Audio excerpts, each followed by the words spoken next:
Good day, fellow champions of inclusion. I am AA Ron, and this is the Inclusive Dad Podcast, where we explore inclusion and make it practical.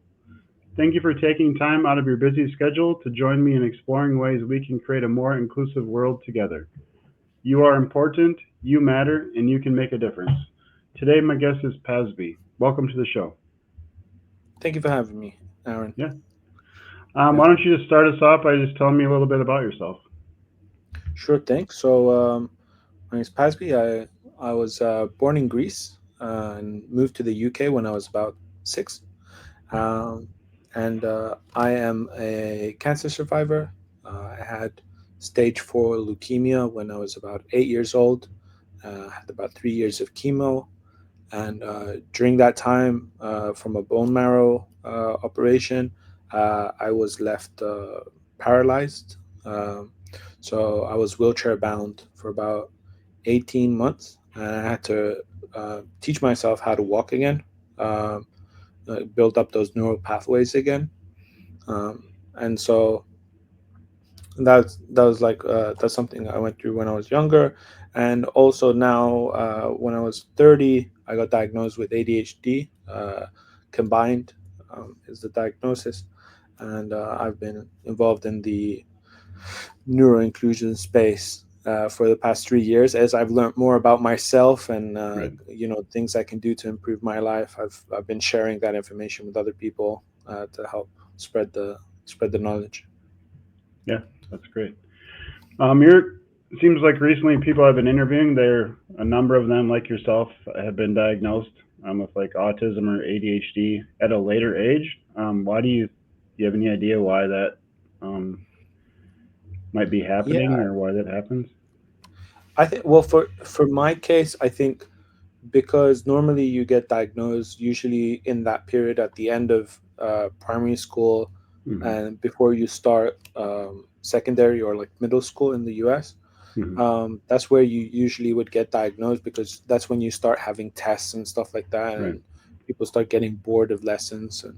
But during that period of time, I was dealing with a life-threatening, Oh, sure. illness, and so I think the priority was like, let's keep this kid alive rather than worry about Yeah. if he's good at school and stuff. Yeah. And so once I kind of got past that, everything else, like in my life in terms of like challenges, seemed insignificant. So I didn't really want to complain to my, oh, I'm finding it difficult in school or whatever, you know. Yeah. So I never so up until I got to my 30s and I had already gone through university and started the business for several years, did I get to a point where I was consistently becoming overwhelmed with, you know, just daily things. And my younger brother um, saw that I was stressing and was like, Paz, like, why don't you go get diagnosed and stuff? You know, you obviously have ADHD. And I Hmm. was like, what do you mean, obviously? He's like, I've been telling you for like 10 years, bro.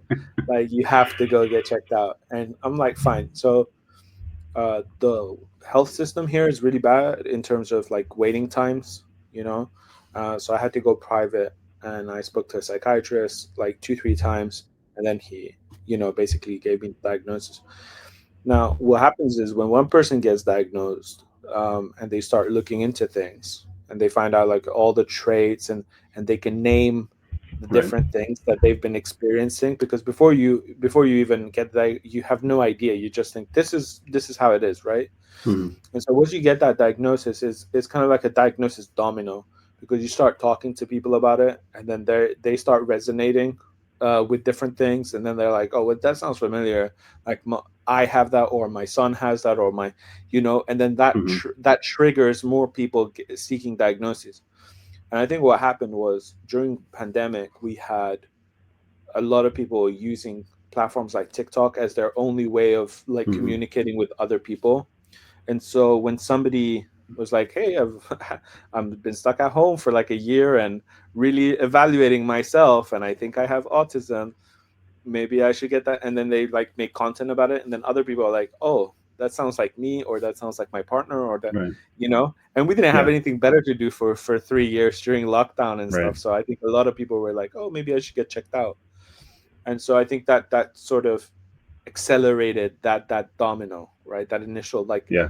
oh, hundreds of thousands of people are And now the estimate is that 20 to 25% of the population is neurodivergent, Yep.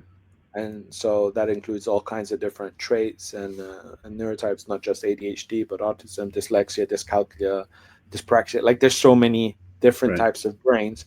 So it's when you think about it, we're so underdiagnosed even now, where everyone's like, oh, everyone's got ADHD now, it's a trend. It's like, Hmm. well, a quarter of the population might have something. So Right. they need, we're nowhere near that level of diagnosis at the moment because the systems can't cope for that. It's like, Right. so I think that's really why we have so many Yeah. more people, especially at a later age. I think all us Gen Xers, Gen Z, Gen what we call millennials and stuff. I Hmm. think I'm considered an elder millennial by my by some. Yeah. Um, I think we've gotten to the point where we've been so aware about mental health. It's been so much in our Yeah. media and stuff that it's we're more accepting of of the possibility of getting a diagnosis.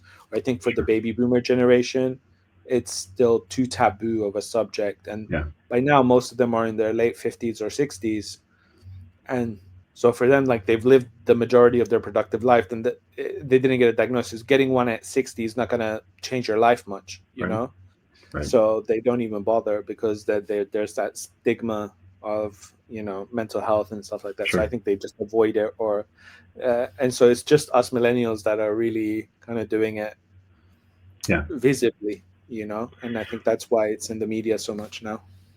Yeah, that is interesting. Like you said, the domino effect. I've been to other people, like I said, I've talked to about, and they've been diagnosed later in life. And one of them was her child got diagnosed with autism, and as she was researching it, she's like, "Hey, hold on a second. All these things that, these traits of autism, like I have a lot of those." So then she ended up getting herself tested and diagnosed. Like you said, it is that domino effect kind of made sense because yeah, once you kind of understand what it is, like the traits, you're like, well, hold on a second, yeah, I have it, or this person might have it, or yeah, they see it, so that makes sense to Yeah. me. And I think it's a Go ahead. proximity thing as well, Yeah. because that phrase "birds of a feather flock together." Yep. I think people who are neurodivergent tend to gravitate to other people who are like them, even Right. subconsciously. Even when you don't know that you have ADHD, a bunch of your friends will likely also have ADHD. So that happened to me when I got my diagnosis and I started talking about it. A bunch of my friends came to me and they're like, "Oh, I have the ADHD. I was diagnosed when I was like 16 or 15, or Hmm. oh, some other was like, oh, I just got my diagnosis recently as well." And then I was like, oh, from where I thought I was uh, sort of an island, Yeah. turned out a bunch of my friends and colleagues and stuff were also neurodivergent.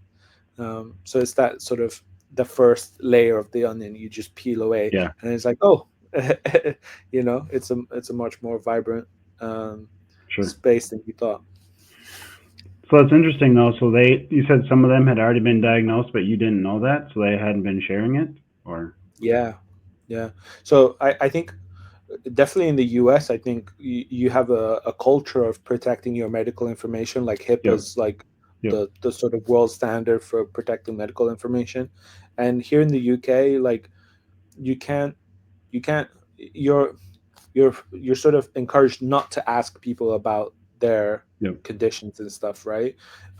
Some employers might ask you upfront, but like you don't have any legal requirement to respond. Sure. But it's a bit more common nowadays. But people just don't out themselves, Yeah. it's like because there's more negatives involved than positives, Sure. especially in a work environment. Like if you say, so for me, I put it on my out on the internet that I have ADHD, but somebody who works in a company, maybe they don't want to put it up because they're worried that they're not going to get a promotion, or their Right. company's going to treat them different or try and Yeah. push them out because Sure. of a misconceived notion of what ADHD means, Right. right? Yeah. So I think that's why a lot of people weren't confident telling people about it. But Yeah.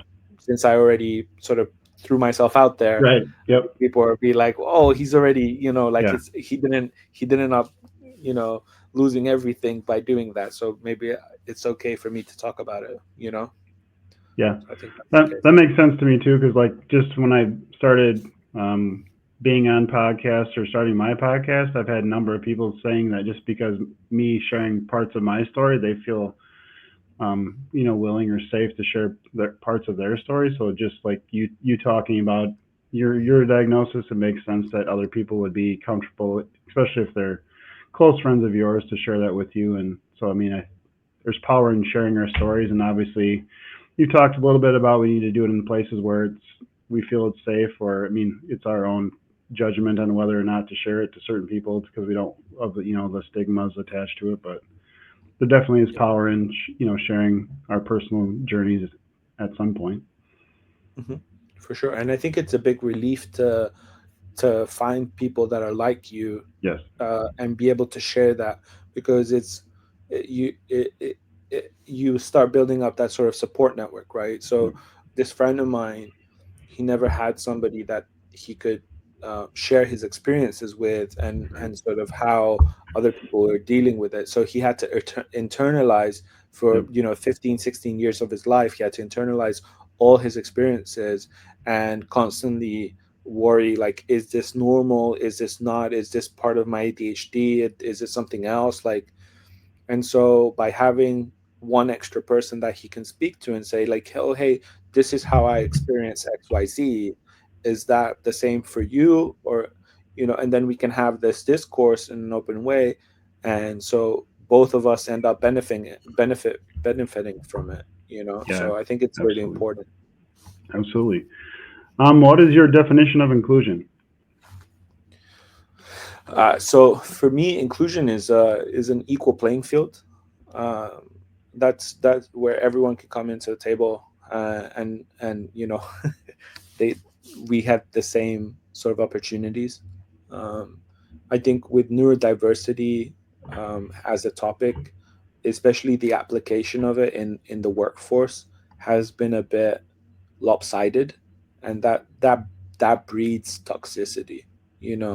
Here in the UK, like, there's a lot of companies that mean well, and they offer accommodations for people with uh, different traits and stuff, and you might get noise canceling headphones or an adjustable chair or a standing desk or Hmm. something. But then, because it's not available for everyone, other people in the team might feel like, oh, why does he get special attention? Why is Hmm. he? And so the sort of envy festers within them, Sure. or stuff like that. And so if they just offered the same accommodations to everyone without you having to disclose if you're diagnosed or not or whatever, that's a level playing field. That's a better approach to Right. it, rather Right. than being like, oh, that one person gets the benefit because he's disabled, Yeah. and you guys Right. you guys don't get it because you're normal. And Right. then it's like, okay, but I also want to stand up. I also get overwhelmed Yeah. with the radio. Why do we even play radio in the same floor as everyone? Why can't everyone just play their own music if they want music? Right. It's little adjustments to make it fair for everyone, right? Yeah. And I think that's what we I think that's what our society lacks, just across the board, is having a level playing field for everyone. Right. And a lot of there's more barriers than anything for Yes. people, and it's something that if we treated every project based on the requirements of the lowest denominator, like the minority, it would benefit everyone Yep. in society. You know, in the UK, we had this whole situation about the curbs, on the street, Yep. having a drop curb for people with wheelchairs to be able to access, right? Because they Hmm. used to have to, like, fling themselves off, right, rather steep curbs, Yep. and it was dangerous. And so they protested and protested, and finally it became law that you have to have drop Yep. curbs every certain amount of space and at every junction. Yeah, but who else benefits? Right. Parents with prams, people carrying suitcases, Yep. cyclists. So everyone in society benefits from the drop curb, but it Yep. was championed by the people with disability that it was essential for them. Yeah. So I think it's the same. with this. Like if inclusion for me is having a society that caters to everyone's needs Yeah. by focusing on the minorities, that those exceptions, those fringe cases, Right. and then working backwards from there so everyone can benefit from it. Yeah. Yeah, I love that approach. It's some people call like universal design. In the U.S., we have the curb cuts, we call them, for the sidewalks, and it's the point you make about if we put in curb cuts everywhere instead of having a person in a wheelchair having to request one for their corner. I mean, if it, in the latter case, then like you said earlier on, but it's like that. Why are they getting special treatment rather than if it was all just built that way to begin with, then there wouldn't be those situations where it could be look like favoritism. So yeah, that makes a lot of sense to me Yeah. for sure. What inspired you to start Kickass Online Ltd? Oh, so so I used to have another agency called Some Talented People, Okay. and I ran that for about 9 years. But it was one of those things where initially I set it up with that name because I thought it was cool, or I thought it was funny that we Yeah. could make websites say made by some talented people, and I was like, that'll be cool. Right. That was the whole concept, and then I built this business over since 2014. Then we were getting close to our 10th anniversary, and really I was like really unhappy with the name, because when we would go to an exhibition or networking, it's like, oh, you're the recruitment guy, right? Or you're the talent agency, and I'm like, no, we build websites, we do marketing, and they're Sure. like, but your That name doesn't doesn't make make sense. sense. So then we really sort of dug deep, and we're looking at what we could change it to, and then I just landed on Kickass Online, and I love the concept of we're the guys fighting for you on the Sure. internet. Everybody else is there, and we're just kicking ass, There you go. and I think it's a much better representation of us as a business, Sure. the sort of the character we have as well, because it's a lot more, it's a bit edgy, it's got the Yeah. word ass in it, so people are like, oh, but it's like a Marmite, Marmite. Yeah. uh it's, some people like it, some people hate it, and so the people who like it, there are people, Yeah. where There you they're the go. ones that we want to work with. If Yeah. somebody gets offended by the word ass in our Yep. name, then they're not gonna even reach out to us, and I'm like, good, it saves me Yeah. having that conversation, because sometimes I swear, and I'm not gonna, Yeah. I'm not realistically gonna change that anytime soon. So I don't want to have someone who's a bit of a prude as my client, and then they're like, oh, you said this, and we're not gonna really get anywhere far, right? So Absolutely. it's a better approach this way. We talked about before we started recording that you've been to some of Gary V's conferences. Conferences. He swears online. Did he have any influence on you putting the word ass in a name? I don't know if it was directly because of Gary, but I think I really resonate with a lot of his content. I've met him a few Yeah. times. I've read a bunch of his books and stuff, and I think caring less about what people think about you Yes. is a really important sentiment that he puts out there. Yep. And there's like almost 8 billion of us on the planet. Yep. That's such a crazy large number. There's so many Yeah. businesses that I can work with, that I don't need to try and accommodate everybody and Yep. be perfect for it. I'm happy being me, and just Yeah. attracting the people who get it and want to work with me based on my values and my personality and everything else that I bring to the table, because there's no joy in being someone you're not. Right. It's just tiring to wear that facade, and For sure. so it's much better to just be Yeah. me, wear a little, but do really good work, and then people resonate with that. Yeah. So that's why. Yeah. That is one of his messages I like too. Just yeah, being yourself because it is. I mean, I'm 47, and for a lot of my life, I was not being like. I mean, I'm still not completely like true to who I am, but I'm getting closer, and it makes a huge difference if you're not like. I can't say that word because I grew up in this church, so it's not okay. But like I swear otherwise, if I'm like it, so you got this weird disconnect. So it is much more freeing to just be who you are and then kind of let the chips fall where they're going to. So that makes a lot of sense too. Yeah, I think whenever you try and filter your expression, Yeah. you're doing yourself and others a disservice, right? Right. Because you, besides the fact that you just can't get out the original thought, and then that Yeah. frustrates your brain. Like you're like, why didn't I just say what I was thinking, you know? Yeah. And so then you have these unnecessary like Right. conversations with yourself, like, oh wait, we could have done, and you're like, 2 a.m. in the morning, and you're like, oh, I should have said that. And Sure. it's just better and easier to just say what you want Yeah. when you first say it, and Yeah. then you don't have those regrets. So I'm all Absolutely. about carpe diems and Yeah. YOLO. It's one of my favorite expressions, and For sure. you just gotta do things without regrets. And I think speaking your mind is step one. You just gotta Right. be authentic.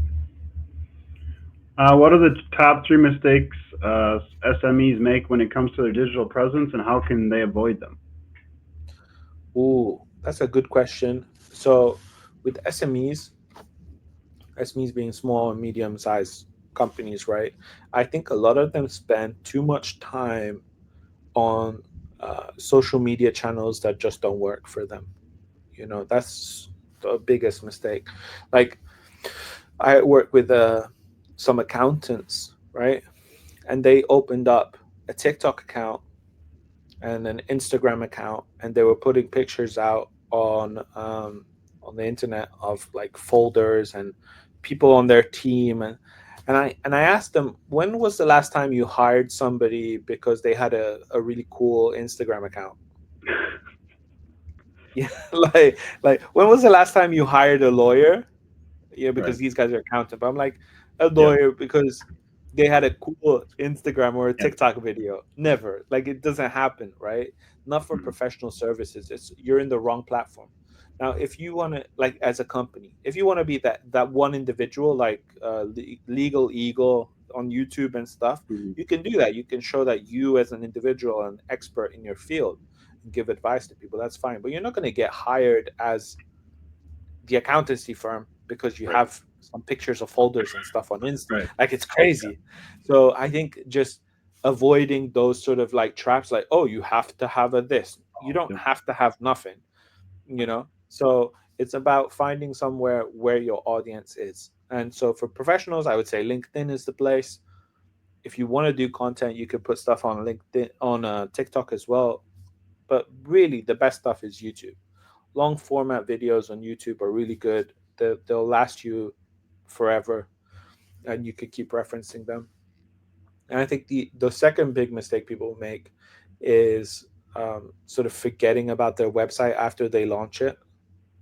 Mhm. Launch Yep. day should be day one, Yep. not the goal. Yep. It's day one, and then from there you have to keep adding stuff to it. You have to refine it. You have to keep tweaking it so that it can grow and become an asset for the business that brings in more work. And Right. I tell my clients, a website without a plan, it is one that leads to missed opportunities, and a website with a plan generates leads, Right. right? Yeah. So I think that's the two main things: wasting too much time on the wrong kind of social media just because you think it's what's expected, Yeah. and then definitely not making sure that your website is a core part of your marketing and an effort. So many people always say, like, oh yeah, I've got a website but it never brings me any work. I'm like, okay, when was the last time you did anything with it? It's like, I don't know, Right. like 5 years ago. Okay, yeah, that makes sense. Yeah. Right. Yeah. For So sure. yeah. Those are great. How has your ADHD shaped your approach to entrepreneurship? Well, I think definitely it took me a while to get rid of, not get rid, but like sort of focus my my ideas and stuff like that a bit more towards one thing. So I was, I whenever I have with ADHD, I think one of the big traits is a lack of inhibition or impulse control issues, Mhm. right? And so it's great for entrepreneurs because we don't contemplate the consequences of our actions very well. Mhm. So we're happy to just abandon our boring 9 to 5 job. We have a cool idea. we plan it out, and then we go and make a company, right? And then that's it, with no plan on how we're gonna make Hmm. money or anything. Like, we're just, oh, cool idea. And so I did that a lot. I've done that. I've had an idea for a comp, and the thing is, I would design them, build the websites, do all of the stuff, set up companies, actual like legal Hmm. entities and stuff, and then just not have the time to follow through with it, because the planning is the fun part for me, Yeah. and then the execution is a bit like I want to give it to other people, but without funding, like, that's not very easy to do. Right. So, like, a couple of years ago, I closed, I think it was 3 companies that I had set up, and they just did nothing with them. In the UK, they can be dormant, so it doesn't cost you anything if you're not Sure. actually doing business. But yeah, I had like one for a SaaS, which is like software as a Hmm. service, for lettings agents, which are like, is it called lettings in the UK, in the US as well? I don't It's think like a so. rental management company, something like that. Okay. So if you have a house that you own but you don't live there and you want to rent it out, Okay. it goes to an agency. Here we Gotcha. call them lettings, I think and it'd be like basically, a property management company or something. yeah, Like, yeah, like a yeah, property management, yeah. something like that. And Yeah. normally they look after everything, and the landlord just gets like a the money Yep. at the end of the month, and they take a cut, right? So we one of my ideas was, oh, why can't we make an app for that, so that the landlord can do it himself, but it takes Sure. care of everything, and Yeah. sends trades people to do repairs, and it tracks them like Uber and stuff Hmm. like that, right? So planned it all out, had started working on the system, and then I just lost steam. Yeah. I was like, it's not gonna work, and then I just left it. So I think, if anything, my ADHD has been good for giving me, the let's say, the courage or the lack of common sense to prevent me from Right. following my Yeah. ideas. But it took a few years for me to figure out how to hone that in Yeah. to the good ideas, and not waste my time with every shiny Right. thing, right? So now that I've gotten a bit older, and I understand myself a lot better, I tend, whenever I have some good ideas, I give them to my project manager. I say, what do you think of this? Right. And then if he says yes, then I know it's good, because he always says no. He So always says no. There you go. he always says no. If he says no, then I'm like, okay, fine, we can't do it.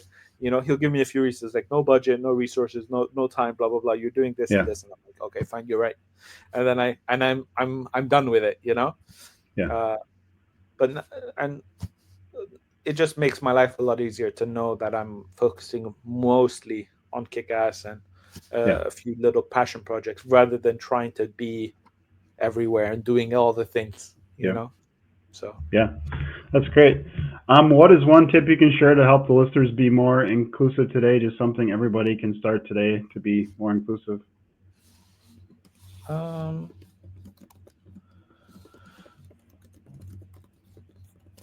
I think a lot of people should try and be more um, empathetic. Try, that old adage of, try and be in the other person's shoes and stuff like that. I think society has become a bit too cold. We're not, we're not we're not as kind to people as we used to be. Sometimes I go back to my little village in Greece in the mountains, and you go out, and everybody says good morning to you, Hmm. as they, if they're not doing anything, like, oh, how are you doing? Are Hmm. you well? How's your mom? And so it's those little positive interactions that happen every day, that just breed a culture of positivity. And I think it's what we need, especially in the city where everyone's rushing always and constantly to do stuff, and it's very easy to be in our own little world and Hmm. just ignore other people's difficulties and challenges. And I think if we just be um, a little bit more empathetic and a little bit more kind, I think it'll go a long way. You know, I I tend to live it in my life, as I try to live this concept as much as I can in my life. There was outside my office, there was a short Filipino lady who seemed to be lost. Hmm. And I was about to go to the station to head home. And I could see her trying to, figure out something on her phone, and it wasn't working for her. And I was literally just about to walk past her, and I'm like, "Ah, what if it was my mom?" And I said, okay, and I asked her, excuse me, are you okay? Are you lost? Do you need any help? And she was like, oh yeah, there's no signal there. We're in central London. There's no signal sometimes, especially, a rush hour, that, with all the phones everywhere, you can't Hmm. get any updates to your GPS. And so I'm trying to get to the station. I'm partially blind. I can't see the signs very well, so I'm trying to find it, but I can't find it. She was very close. It was 5 minutes walk, but the other Hmm. direction to where I needed to go.